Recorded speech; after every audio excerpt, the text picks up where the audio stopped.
And she is presently well, 23 years old, presently residing in New Zealand. Wow. I had the privilege, this is the appearance of the patient, no? In the year before they went to transplant. The patient was jaundiced, very malnourished. Really, that we have to put a tube in order to upbuild the patient. And the patient also had ascites. And really, the development was delayed. At 1 year old, the child could not even sit and walk. So it was really disheartening, no? Yeah. And then after that, they were able to have the transplant done. And then after a few months, this is the appearance of the patient. Completely different. And when she came back in the Philippines, she became a competitive ice skater. No, she was having ice skating and competing with other people. And this is her now, 23 years old. She just graduated first honor in nursing. Wow. So it was really a very nice story. So subsequently, because of the fact that it was really established in the Philippines, Filipinos started to go abroad. They had it done abroad. And through the years, I tried to gather all the data. From 2001 to 2018, it was being done in Kaohsiung, in Taiwan. From 2001 to 2018. And there were 49 Filipinos that were transplanted. And then from 2008, a short period, they went to Hong Kong, Queen Mary's Hospital. And 2017 to 2021, I think after one of the Baguio patients went to India, yes. 2017 to 2021, most of these patients were already going to India.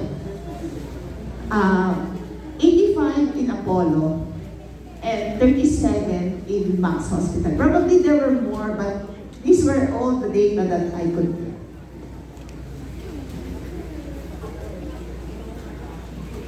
So how does this happen? No? How does the referral system happen? We do a lot of preparation. No? The patient comes to the gastroenterologist and the hepatologist. We prepare the patient before the transplant. And my acronym actually in preparing the transplant patient, the pre-transplant patient, is LIVER. No? Laboratory, immunization, the volunteer, which is the liver donor, the education, and the economics, and the recipient. The heart, and we do a metabolic screening. We also look at the status of the abdominal vessels and the ducts. So we do an ultrasound here. So that is the L, that is the laboratory work. Second is immunization. I think I keep on harping this on the patients. No? You need to have the immunizations done. The vaccines recommended for the age. We have to have the pneumococcal because they're very prone to pneumonia. They're very prone to infection. You need to have a protective level of the hepatitis B, so it's an anti-HBs. And also, we accelerate the vaccination. The vaccination for the live virus vaccines, which are the MMR and chickenpox, could be done as early as 6 months. And there is evidence already to this that in special cases, you could give it earlier than the recommended 9 months or 12 months of age. For somebody to donate, that's what I got from literature. The volunteer should be aged less than 55 years old, the weight more than 40 kilograms, and the BMI less than 25. So you cannot be so big that you can donate, no? A normal or near normal liver function test, non-fatty liver, referral set to donate, and then the next thing you know, you cannot donate because there was some problem with the vascular anatomy. So all of this has to be fulfilled for the donor. And I always add this, no, the education the children. But in terms of a liver transplantation, you have to consider the pre and finally, the patient, no? The recipient. Very important. We take care of the recipient. The treatment of the clinical consequences of cholestasis and cirrhosis, nutritional support, and the developmental assessment. So I just want to share some pictures, no? These pictures all have the permission of the parents. This is a child, no? The dreaded upper GI bleeding. So this really could happen to anybody who has problems with the liver. Next, Kaya pala. the ascites. You've been there. Very big water in the abdomen, which is again a very discomforting for the patient. And lastly, the debilitating symptoms. No?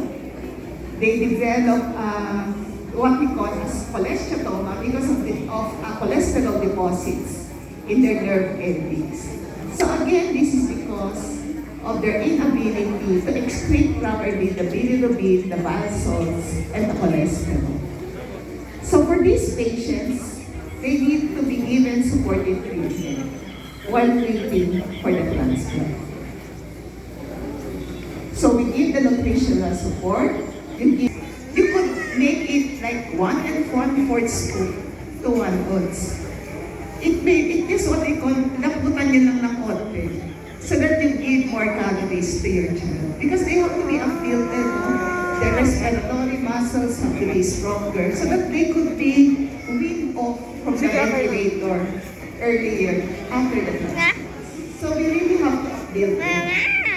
And for those who still haven't undergone transplant, they could have physical and motor development. That's why some of them, even at 1 year old, they could not sit properly, they could not stand.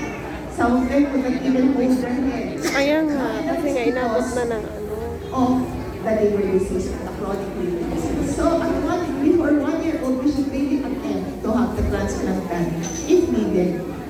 And for those also, it is important to note here that it is not only physical that they become delayed, but also in mental development. Diba, it is important that the brain is developed. The brain is developing in the first 1,000 days of life. So very important that the development of this patient is also addressed, not only the medical problem, but also the development. So what has been the outcome of Filipino children who have been transplanted abroad? I was able to gather data of 174 transplanted patients over 20 years. That is how long I have been in practice. So I have the data of this 12 months. And 49 of them were transplanted in Taiwan, 85 in Apollo, and 37 in Max Hospital. And most of them were transplanted between 1 to 1.5 years of age. So a little more than 1 year.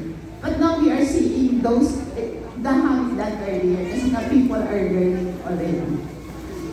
Majority are males, slightly more males. Most common diagnosis is biliary atresia and polylocal cyst. And the liver donor, most of the time, is the mother. Actually, I have not seen a mother who refused to give her liver if she is suitable. No? So it's always a mother's heart. Most common donor is still the mother. And what has been the outcome of these patients? No? In Taiwan, out of the 49, 4 never got to go home. So 4 died within the first 3 months. And after a follow-up of 3 to 20 years, after 1 year, 92% of them were alive. After